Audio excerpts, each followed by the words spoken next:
மிதுன ராசிக்கு இந்த நாள் எப்படி இருக்குது? மிதுனம், கல்வி சம்மந்தப்பட்டு ஏதாவது ஒரு பிரச்சனை இருக்குது, ஒரு டிகிரி இருக்குது, முடிக்க முடியல, நிறைய அரியர்ஸ் வச்சுருக்கேன், இல்லை ஒரு வேலை பார்த்துட்ருக்கேன், ஒரு கிராஷ் கோர்ஸையும் சைடில் ஸ்டார்ட் பண்ணியிருக்கேன், ஸ்டார்ட் பண்ணது தான் பேர் வழியே தவிர அதை படிக்கவே இல்லை, தொடவே இல்லை அப்படிலாம் நினச்சிட்ருக்கீங்கன்னா அந்த ஒரு படிப்பு சம்மந்தப்பட்ட ஒரு விஷயத்தில் ஒரு நல்ல மாற்றம் அப்படிங்கிறது ஏற்படும்.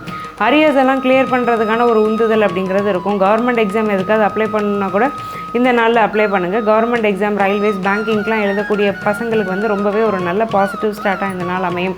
நல்ல படிப்பு வரும், அறிவு அப்படிங்கிறத பெருக்கிக்க முடியும். மிதுனத்துக்கு யாருக்கெல்லாம் அறிவு தேடல் இருக்கோ அவங்களுக்குலாம் இது ஒரு நல்ல நாளாக அமையுது. இல்லத்தரசிகளாகவே இருந்தாலுமே இது வரைக்கும் தெரியாத சப்ஜெக்டை ஒன்று படித்து தெரிஞ்சுக்கிட்டு அதன் மூலமாக அந்த அறிவை யூஸ் பண்ணி வாழ்க்கையில் முன்னேறதுக்கான ஒரு யோகம்ங்கிறது இருக்குது. மிதுனத்துக்கு குறிப்பாக அறிவு தேடல் இருக்கக்கூடிய நாள், அறிவு வளரக்கூடிய நாள்னு சொல்லிடலாம். ஏன்னா புதன் பாக்கியஸ்தானத்தில் உட்காந்துக்கிட்டு இந்த ராசிக்கு ரொம்பவே யோக கிரகமான சுக்கிரன் அப்படிங்கிறவரும் இந்த வலுத்து இருக்கிறாரு. ஞானகாரகன் கேதுவும் வலுத்திருக்கிறதுனால அறிவு மிதுனத்துக்கு இன்றைக்கி வளரும்.